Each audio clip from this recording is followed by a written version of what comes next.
chacun fait ce qu'il veut. Mais la phrase plus exacte, c'était en fait chacun fait ce qu'il veut, mais. Exactement comme je ne suis pas raciste, mais.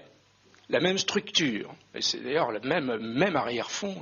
La première partie de la phrase, d'ailleurs, prononcée, le corps a ses droits, d'une voix assez forte. Les personnes étant contentes et fières d'affirmer ce principe de tolérance. Chacun fait ce qu'il veut.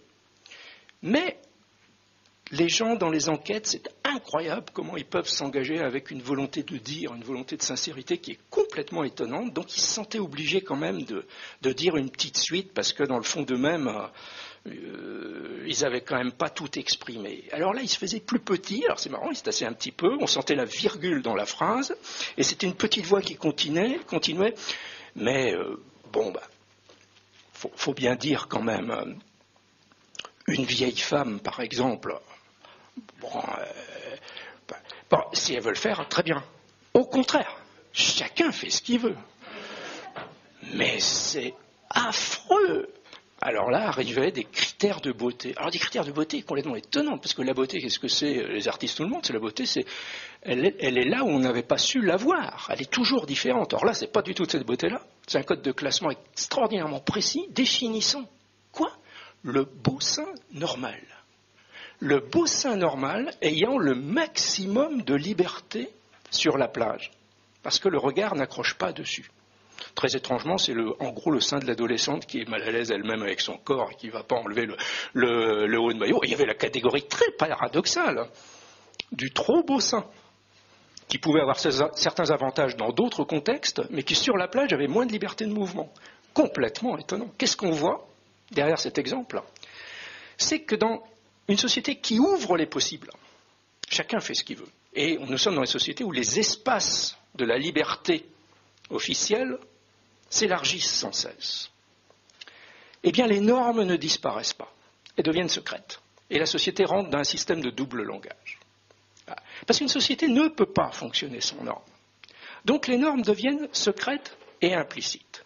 Chacun fait ce qu'il veut, mais quand on n'est pas dans la norme, alors comment se construit la norme sur la plage? C'est par le jeu des regards. C'est-à-dire que dès qu'on dépasse la norme, ça va accrocher le regard, et normalement le regard accroché sur soi crée le malaise et incite à se rhabiller.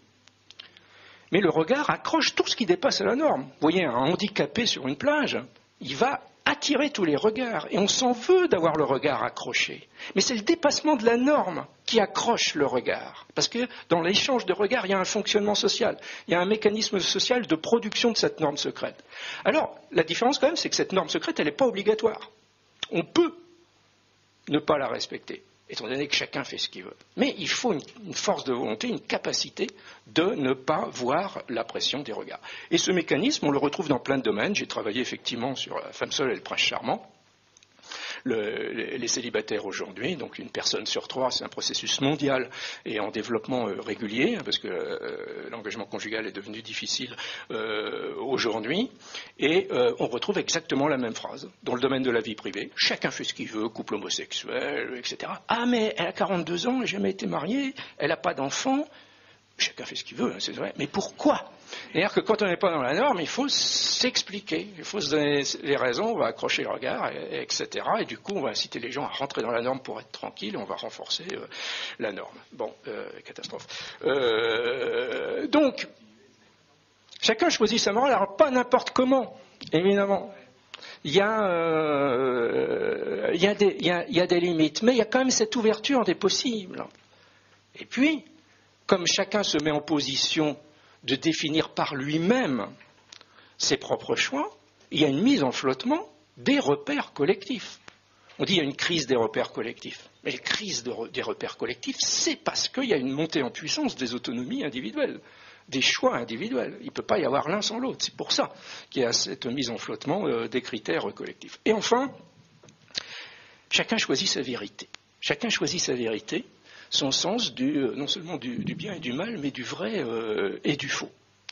Et là aussi, ça devient un univers sans fin. J'ai dit un petit mot sur le couple, par exemple. Si on fait l'histoire très rapidement du couple, on est passé d'un type de société où il n'y avait pas de choix, mais il y avait un destin social. C'était soit dans les sociétés premières dont on a parlé rapidement, la place dans le lignage qui définissait la correspondance avec une personne d'un autre lignage. Puis on a vu les familles rentrer en mouvement pour choisir en associant des patrimoines, des systèmes de fierté, etc. Donc là, c'était le destin social et non pas les individus qui choisissaient. Et puis on a vu l'émergence du sentiment amoureux, mais sous sa forme que l'on appelle communément romantique, même si le processus remonte au XIIe siècle avec l'amour courtois, donc il n'y a pas une correspondance exacte avec la période romantique. Et qu'est-ce que c'est que ce sentiment romantique? C'est un destin amoureux, c'est-à-dire pour arracher au poids du destin social, il faut quelque chose qui ait la force également d'un destin. D'où l'idée qu'il y a une personne qui nous correspond quelque part, que c'est écrit quelque part, que l'amour c'est pas humain, et que le jour où on la rencontre, c'est évident, c'est la révélation. Et on est évidemment on va se marier pour la vie parce que c'est quelque chose qui est au-delà de l'humanité. Or, cet imaginaire du choix et de la rencontre a subi quelques démentis de la part de la réalité conjugale de nombre de personnes, avec des séparations, etc. Donc aujourd'hui, on a des doutes de plus en plus forts sur ce modèle. Alors ça, il faut le dire, c'est un drame, c'est-à-dire qu'il n'y a pas une personne qui nous correspond. Le problème, c'est qu'il y en a des centaines, des milliers. Et c'est là. Alors d'où? Alors là, aujourd'hui, c'est le grand désarroi. Du coup, comment ça se passe dans le domaine amoureux? Est-ce qu'on choisit comme dans l'hypermarché? Et il y a cette logique consumériste qui, par exemple, sur les sites de rencontres, il y a une tendance au développement de cette logique consumériste. Quand vous êtes face à 2000, 3000 profils, par exemple, vous êtes tenté de comparer, d'évaluer à celui-ci, ceci, cela, intéressant, je compare. Mais là, ça ne peut pas marcher comme ça. C'est absolument le rêve aujourd'hui, ce serait de rester soi-même et de rajouter l'autre, un autre qui ne dérange pas un petit peu dans la vie qu'on a commencé à construire. Or ça, c'est tout à fait impossible. Donc là, si je prends simplement l'exemple du couple, il y a un désarroi très grand, une très grande réflexion, on essaie de comprendre sur les mécanismes, mais comment ça marche, l'amour d'aujourd'hui, et comment choisir, et est-ce que c'est le bon? C'est pas seulement un choix du partenaire, parce qu'avec un partenaire X ou un partenaire Y, on n'aura pas la même vie parce qu'on n'aura pas la même identité soi-même. Il va y avoir une reformulation identitaire par les échanges dans le couple. On ne sera pas la même personne. Donc c'est un choix sur soi par rapport à soi. C'est un choix absolument énorme et extrêmement difficile à opérer. Mais je pourrais démultiplier tous les exemples de la vie privée et quotidienne. J'ai dit un mot sur comment élever l'enfant. Donc dans la société traditionnelle, la mère qui transmettait à sa fille les gestes pour élever l'enfant. Aujourd'hui, la jeune future mère, sur fond d'angoisse, va lire des livres, des magazines, regarder des émissions de la rue, elle est retombée un petit peu, et se poser 1000 questions sur la pédagogie, sur tous les domaines. Et les médias aujourd'hui se retournent de plus en plus vers les scientifiques pour avoir les dernières informations des laboratoires pour savoir les éléments à transmettre à cette demande des personnes. Et en plus, ce que dit le professeur X est souvent contradictoire avec ce que dit le professeur Y. Alors ça, les gens ne comprennent pas, et ce qui est pourtant logique, parce que la science avance de manière contradictoire, par réfutation des hypothèses. Donc c'est logique qu'il y ait des contradictions, mais eux, ils sont en demande du bon savoir. Et je prendrai un dernier exemple, ça c'était effectivement l'enquête, mon avant-dernière enquête sur l'alimentation et les repas et la cuisine dans les familles. Alors là ça devient fou. Il y a encore 15 ans on mangeait ce qu'il y avait dans notre assiette. Et aujourd'hui, qu'est-ce qu'il y a dans mon assiette? Tel type d'aliment, qu'est-ce que je dois en penser? Nous rentrons donc dans une réflexivité généralisée. Réflexivité dans la racine du mot, il y a à la fois réflexion, et il y a à la fois reflet, comme le miroir. C'est-à-dire on est en reflet de notre propre vie et on se pose 1000 questions, surtout bombardés par cette société de l'information dans laquelle nous sommes. Alors effectivement, cette notion de réflexivité, elle est centrale dans ce qu'on peut appeler la seconde modernité. Si je schématise chez un grand nombre d'auteurs, il y a deux éléments centraux qu'on va retrouver. C'est l'individu autonome, l'individu au centre de sa propre vie et s'autodéfinissant lui-même, je dirais. Et deuxièmement, cette réflexivité généralisée. Effectivement, Anthony Giddens, Ulrich Beck sont des grandes références par rapport à cette réflexivité. Et Yves Bonny a très bien dit qu'eux-mêmes signalent déjà un certain nombre de limites à cette réflexivité qui pose un certain nombre de problèmes. Mais je crois très personnellement et très modestement qu'ils ne vont pas encore assez loin sur la prise en compte de ces problèmes. Et moi, c'est au cœur du travail que j'ai mené dans ce livre sur les difficultés à vivre d'aujourd'hui pour les individus, parce qu'on a parlé de phases historiques tout à l'heure, il y avait une question sur les phases historiques. Alors oui, il y a des phases historiques avec des fois des accélérations, et puis surtout des ambiances dans l'air du temps. Et par rapport à cette seconde modernité, il y a eu les années 60, les années 70, on peut même dire les années 80, qui ont été des années pleines d'énergie pour les individus, pleines d'idées positives, d'enthousiasme, d'autant plus que il y avait des murs à briser, des systèmes de contraintes, des disciplines à abattre. C'était les années de l'émancipation, vécues, qui ont trimballé toute une série d'images positives, je dirais, sur le développement de la société. Aujourd'hui, ce que l'on découvre, c'est tout simplement que la liberté a un prix. Que la liberté individuelle a un très grand prix.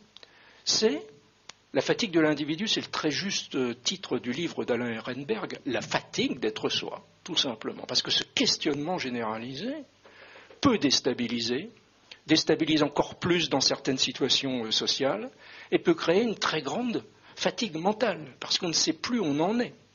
Si on n'arrive pas à adhérer au choix que l'on définit pour soi-même, c'est le corps qui s'affaisse. C'est la dépression, comme l'analyse également Alain Ehrenberg. Non seulement nous devons définir nos propres choix, mais adhérer à l'histoire de nous-mêmes que nous nous racontons. Et simplement dans le domaine alimentaire, que j'ai un petit peu creusé, je me suis amusé à interroger les gens.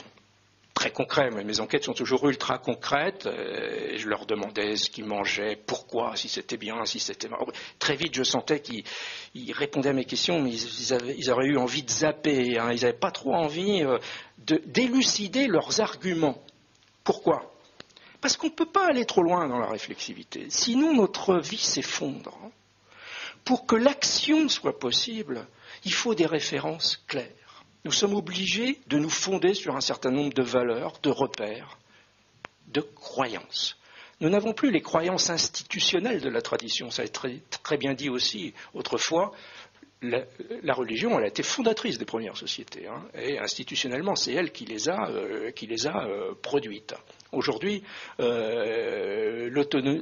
y a eu d'abord la raison qui a remplacé la religion, et depuis, l'individu s'est autonomisé, et il y a ces flottements, ce risque flottement des repères qui incite à durcir un petit peu les croyances. Et, entre autres choses, je vois se développer un type de pensée magique, qui n'est pas du tout un archaïsme, un héritage du passé, qui est une nouvelle magie, je dirais, propre à notre société d'aujourd'hui, qui consiste tout simplement, souvent à partir de l'information scientifique, vulgarisée par les médias, à mettre à l'écart une information, à la positiver, et à l'inscrire, à la fonder comme une croyance. Alors, aidé souvent par la mise en scène médiatique, je dirais, de l'information scientifique, la mise en scène médiatique, par exemple, dans l'alimentaire, consiste très souvent à dire tel aliment, nouvelle découverte, tel aliment est bon pour la santé, quoi, ou tel autre aliment est mauvais. C'est bon ou mauvais, hein. Les premières sociétés classaient entre pur et impur, hein, ce qui était sacré, ce qui ne l'était pas, et aujourd'hui, c'est un classement qui a tendance à être entre bon et mauvais, hein. Par exemple, pamplemousse, bon pour la santé, et on va révérer le dieu pamplemousse, quoi. Et plus de questions, je mange du pamplemousse, donc ça va, je suis tranquille. Je me souviens, dans mon enquête, j'avais un couple âgé qui avait été consulter un médecin, je ne sais plus, c'était une histoire de cholestérol, je ne sais pas trop quoi, et qui leur avait donc demandé de manger du fromage blanc associé à des fruits. Et alors, c'est complètement étonnant parce qu'ils n'avaient rien changé à leur alimentation, rien du tout, et ils avaient ajouté un goûter où ils mangeaient, mais il fallait les voir manger. Hein. Ils croquaient pour la vie éternelle. Hein. C'était vraiment, c'était extraordinaire. Et donc là, ils avaient. Et alors c'est un vrai voyage exotique. Je pourrais faire le tour. Il y a Prune, par exemple. Les prénoms ont été changés. Hein. Il y a Prune. Alors elle a un peu mauvaise conscience parce qu'elle sent. Elle dit oui, je mange gras. Donc elle se sent pas très à l'aise. Mais je mange naturel. Naturel, mot magique, total. Alors je dis oui, mais comment ça, naturel? On m'a dit mes saucisses, je les achète chez le boucher. Et en fait, je creuse encore, et le boucher en question, il est habillé en boucher, mais il tient un stand dans un hypermarché, quoi. Alors voilà, petit à petit, les arguments qui se dégradent, et je les sens mal à l'aise. Dernier exemple, parce qu'il ne s'agit pas de parler de ça, je sens que je vais me faire rouspéter. Hortense, elle fait le tour de la ville. Et de Rennes, Hortense. Elle fait le tour de la ville pour aller acheter son poulet chez un petit, alors petit, magique aussi. Voilà. Il y en a une autre, elle fait le tour du marché pour voir celui qui avait le -2 pour acheter chez le plus petit. Donc pour acheter son poulet bio chez un petit producteur. Elle revient avec son poulet et elle fait cuire avec des haricots verts en conserve. Bon. Moi, je ne juge jamais quand je suis chez les gens. Chacun sa vie, mais chaque vie est extraordinaire. Simplement, je lui pose la question, comme vous faites tellement d'efforts pour aller chercher votre poulet bio, pourquoi quand même vous cuisinez avec... Je ne veux pas juger, mais bon, ça juge un peu le pourquoi, mais bon, je veux aussi qu'elle me réponde. Ah, mais il y a des très bonnes conserves, très très bonnes, mais attention, hein, jamais en tôle, toujours en bocaux. Hein. Et puis, jamais de surgelé. Alors, même la voix, ça veut durcir la croyance, quoi. Hein, Et en fait, d'ailleurs, jamais de surgelé, en fait, c'est faux. Je vais apprendre plus tard que c'est plus compliqué. Elle a quand même le poisson. Parce que le poisson, c'est pas pareil, il est congelé directement sur le bateau, etc. Donc, mais habituellement, ils n'ont pas ces arguments dans la tête. Hein. C'est parce que je les pose. Ils essaient de déblayer pour... alors, bombardés par l'information scientifique, des fois, ils sont obligés un petit peu de changer. Mais il faut rebricoler, fermer les vannes. Quoi, hein, Et puis, j'apprends, je vais terminer sur cette histoire, que il y a 10 ans ou 15 ans, je ne sais plus, elle avait un jardin potager où elle cultivait ses haricots et pour tout l'hiver, elle faisait elle-même ses bocaux et donc elle a pris goût avec l'idée que c'était bon. Hein, donc elle est restée dans ce type de comportement et elle a trouvé après les arguments pour légitimer, pour justifier. J'en suis où de mon temps? J'en suis où